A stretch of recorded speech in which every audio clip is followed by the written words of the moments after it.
Stop acting so high and mighty. After being called out on her work behavior, the boss's daughter started giving me a hard time the next day. Your presence is really getting on my nerves. Get a clue, old woman. Day after day of harassment wore me down, and her words led me to decide to retire early. However, things took a turn when our boss returned from an overseas trip. What the hell is going on? Why isn't she here? His words left his daughter dumbfounded. My name is Alice Ives. I've been working as an office worker at a local company since I graduated high school, and I've been there for 40 years now. A few colleagues who joined the company the same year I did left after getting married or switched to other jobs. Before I knew it, I was the oldest employee at the company. During that time, the company changed hands, and now David Turner, the son of our former CEO, is running the show. As the longest-serving employee, I often found myself fielding questions from other employees. Hey Alice, can you look over these documents for our meeting with a client? Or personal problems like, I had a fight with my husband last night. I know I'm the one at fault, but I just can't bring myself to apologize. What should I do?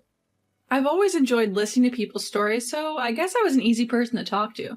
There were many times when people thanked me for lending an ear, saying it really helped them clear their heads, and at some point I started being called the workplace mom. It's a little embarrassing, but it feels good to be relied upon. I had absolutely adored the homely atmosphere of our company and had resolved to dedicate myself to it until retirement. However, a dramatic change occurred in this harmonious workplace. During the months that our CEO was on an overseas trip, his daughter, Megan Turner, joined the company. After completing her training at one of our branches, she transferred to the head office administration department. At first, everyone was welcoming, and I was excited too, but it didn't take long for people to become fed up with her behavior. Megan severely lacked manners and common sense as a grown adult. She flaunted her status as the boss's daughter and didn't bother to do her job right. She was transferred here with the title of Assistant Section Chief, which she apparently forced upon the executives. No matter how much she's the boss's daughter, I felt disappointed in the executives who bowed to the demands of a second-year employee, but I couldn't voice such things. I wondered if the boss knew about this. It's hard to believe that our sincere boss would condone such behavior. Or maybe he just allowed her to do as she pleased because of his paternal affection. In any case, Megan caused considerable confusion with her selfish actions. Her behavior started to delay our work and affect our schedules, and the dissatisfaction among other employees kept piling up. Most of the consultations I received were about Megan. Megan, she's just awful. She complains about our work, saying it's sloppy and half-hearted, but she doesn't do anything herself. And you know what? She was actually preparing a document for a client the other day. It was so unusual that I looked over her shoulder, and it was full of mistakes. I couldn't let it be submitted like that, so I secretly corrected it for her. Well, that's how it went. The executives couldn't even scold her properly because she was the boss's daughter, and they were no help at all. The atmosphere in the company started to turn sour, and I feared that this could lead to a serious problem. Despite our concerns, Megan's reckless behavior did not change. Miss Ives, I think I might quit this job. Some people even started saying things like that. I knew something had to be done. The boss wouldn't be back for a while, and I couldn't wait that long. I figured I had to be the one to confront her since the executives were too timid.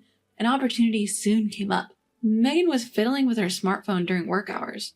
If she did it sneakily, I could have been somewhat endearing, but she was doing it blatantly. Everyone around her had a look on their face that said, "Do your job." I approached Megan and said, "Miss Turner, it's time for work now. It's not the time to be playing with your phone, is it?" Megan looked surprised and raised her face, making a questioning face. "Look around. Everyone's working. Don't you think it's strange that you're the only one playing on your phone?" She scowled even more. "I'm our CEO's daughter, you know. You think you can talk to me like that?" I sighed inwardly. Knowing that it wouldn't be easy to get through to her, "That doesn't matter, for as long as you're being paid by the company, shouldn't you be working?" Megan glared at me with a red face, then suddenly slammed her desk and stood up. "You're annoying. Who do you think you are, acting so high and mighty?" The other employees were holding their breath, watching us. "I'm just saying what's right. If you think I'm annoying, it's probably because you know you're doing something wrong, isn't it?"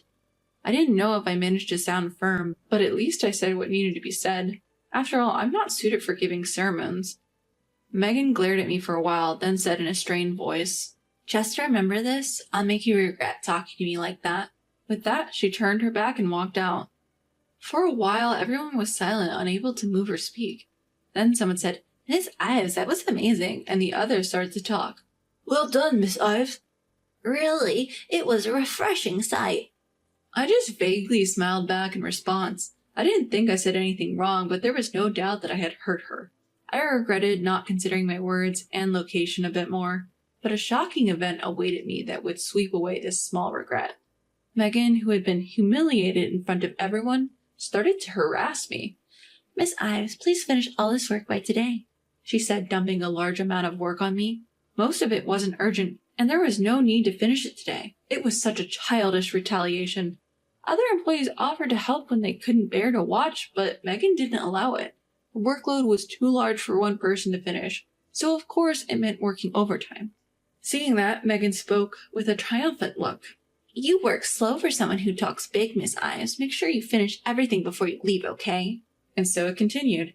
I kept myself going somehow, but the immense daily work, overtime, and insults almost broke me.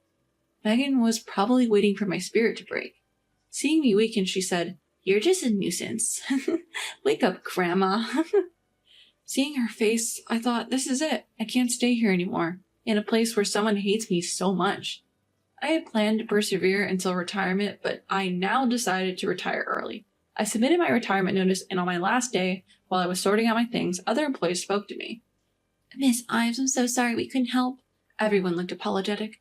"It's okay. I made this decision myself. Most importantly, keep your spirits up and do your best." As everyone was saying their goodbyes, Megan came in. "Stop chit-chatting and get back to work, everyone. She's no longer a part of this company." None of the employees responded and just looked at Megan with cold eyes. Then they said to me, in chorus, "Take care," and walked past Megan.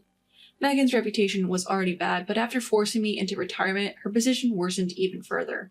She didn't seem to realize it and still acted like a queen. Approaching me, Megan smirked. "This is what happens when you go against me. Serves you right." To that, I simply bowed my head and quietly said, "Thank you for everything." I couldn't forget the scornful look Megan gave me at the end, even after I left the company. I am genuinely curious to know how she ended up being like this. With that attitude, she'll only push people away. My family worried about me after I lost my spirit after leaving the company, but my heart was still heavy. One day, while I was aimlessly passing time, I received a call from President Turner. When I answered, wondering what it was about, he immediately started apologizing with tremendous force. "Miss Ives, I'm so sorry. I was speechless for a moment because of the suddenness. My daughter did something terrible to you. I'm really sorry. I can't blame you if you're angry." It seemed like the president thought I was angry and not speaking. "Sir, please calm down. I'm fine." When I said that, the president's voice on the other end of the call seemed to calm down a little. "I know it might be too late to ask this, but would you consider coming back to the company? I won't let my daughter do as she pleases anymore." For the moment, setting aside whether I should return or not, I agreed to make a visit to the company. The next day when I arrived at the company, the employees who spotted me quickly ran over. They filled me in on what had happened. The CEO, having returned from his overseas business trip, had noticed the unusual atmosphere hanging over the office. He wanted to hear from me about it, but I wasn't there. When he heard from the employees about Megan's behavior while he was away, he was furious. "Megan, what is this all about? Why is Miss Ives not here?" Megan, perhaps not expecting to be scolded, snapped back at her father. "It's that old hag's fault for lecturing me. Everyone else thinks so too. They all disrespect me, the president's daughter, and take me for granted."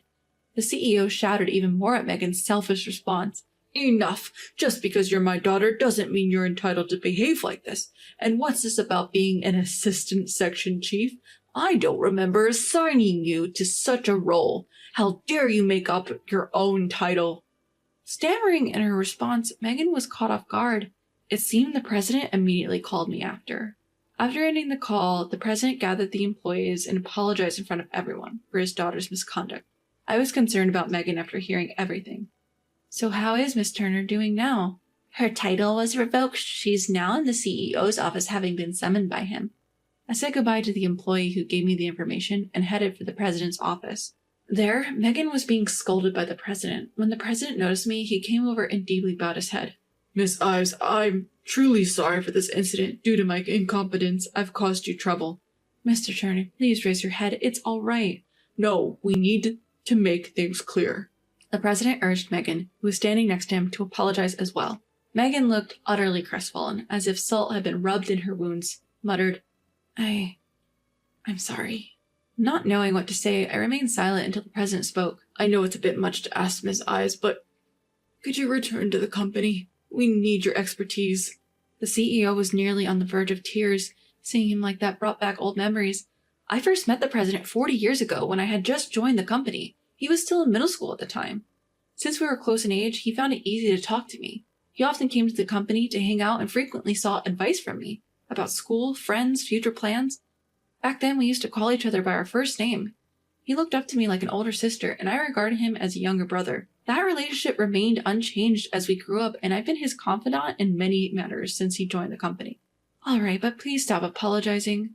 Unable to flatly reject the president's request, I decided to return to the company. I'm so relieved. Truly relieved. The CEO was rejoiced at my decision, but Megan standing next to him had a complex expression on her face. Well, that's expected. The person she disliked and caused to quit was coming back. Upon my return to the company, I was given the role of an advisor. Everyone welcomed me warmly, with some even tearing up at my return. It was a joyful moment, but there was one thing that bothered me. Of course, it was about Megan. She had been quiet and isolated since being scolded by the CEO. Given her attitude up till now, it was understandable. Despite my hesitation, I decided to talk to her. Miss Turner, can we talk for a second? She briefly raised her eyes to meet mine, but then quickly averted her gaze. I want to talk to you for a bit. Without waiting for her agreement, I began, and she reluctantly got up and followed me. What should I start with? As I thought, Megan spoke up first. What do you want? Her voice was visibly sullen, but I was relieved that she at least agreed to talk. It seems like you're not getting along with others. Without adding unnecessary comments, I simply stated, and Megan looked down in silence. I don't understand why someone as smart as you would treat everyone around you like that. You knew you were antagonizing them, didn't you? How can you know whether I'm smart or not? Megan retorted, but her voice lacked any spirit. I do know. Your father always bragged about you. Megan looked up surprised. It was true. Mr. Turner adored his daughter very much and was always proud of her. My daughter is beautiful and intelligent. Everyone in the company heard him say that often, and we all knew how much he loved her. Besides, you might not remember, but we've met before. Megan looked even more surprised. This company, now big enough to have branch offices, used to be a small family-run business. I had a good relationship with not just the current CEO, but also his father, the former CEO, and his wife. They were there to celebrate my wedding and childbirth, and when the president got married and Megan was born, I rushed to the hospital to celebrate her birth. We used to be close like family until she entered elementary school. Suddenly, something seemed to strike Megan's memory. Aunt Alice? At the nostalgic address, I found myself smiling involuntarily. That's right. Little Megan was an adorable child who would always cling to Aunt Alice whenever I visited. Do you remember Megan? Megan nodded over and over again. I remember Aunt Alice, who used to play with me when I was little, but since I entered elementary school, Aunt Alice stopped coming home. That's right. Around that time your father took over. He became very busy, and I also had children and other things, so I couldn't visit your place anymore. Such nostalgic times. Back then, as our company was expanding, the CEO was incredibly busy. He didn't even have time to return home and often stayed at the company. As we continued to be busy, we became distant without realizing. I was sad when Aunt Alice stopped coming over. Dad was also hardly home. Megan continued, her expression as innocent as it was in the past. I asked Mom when will Aunt Alice come home next, but she told me Aunt Alice is busy now and can't come. Be a good girl and wait patiently. I see. I'm sorry for making you feel lonely. So I behaved well and studied hard. I thought if I did, Aunt Alice would come to see me. Tears started to fall from Megan's eyes. Then, as if regaining the honesty of her childhood, she started to tell me about various things that had happened to her. The time she was scolded at a branch office during her training after joining the company because she couldn't work well. How she had never been scolded before and in her panic had inadvertently used her status as the CEO's daughter, which made things irreparable. Since then, everyone started fearing her and she couldn't be trained right. Now she had a hard time getting a grasp of her job. Without the title of being the CEO's daughter, she would just be a person who couldn't do her job right. She was scared, and this led to a vicious cycle of resorting to using her title again. I stroked Megan's back as she wept while telling her story. I'm sorry, I should have listened to you sooner. I'm sorry it took me this long. Megan lifted her tear-soaked face. Aunt Alice, I'm sorry. I'm sorry for being a bad girl. No, Megan, you're a good girl. You just made a little mistake. It's okay. We will fix it together from now on. I held sobbing Megan's shoulder and continued to stroke her head for a while. Since that day, Megan had changed astonishingly. She realized that to gain recognition from those around her, she needed to build trust through her strength, not her title. Seeing Megan open up to me, the other employees started to approach her little by little.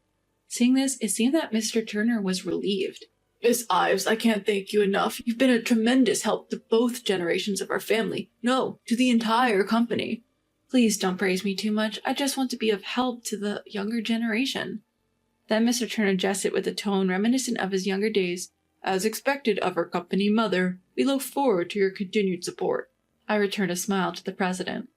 There are only a few years left until my retirement. Until then, in this place, I'll continue to be everyone's mother.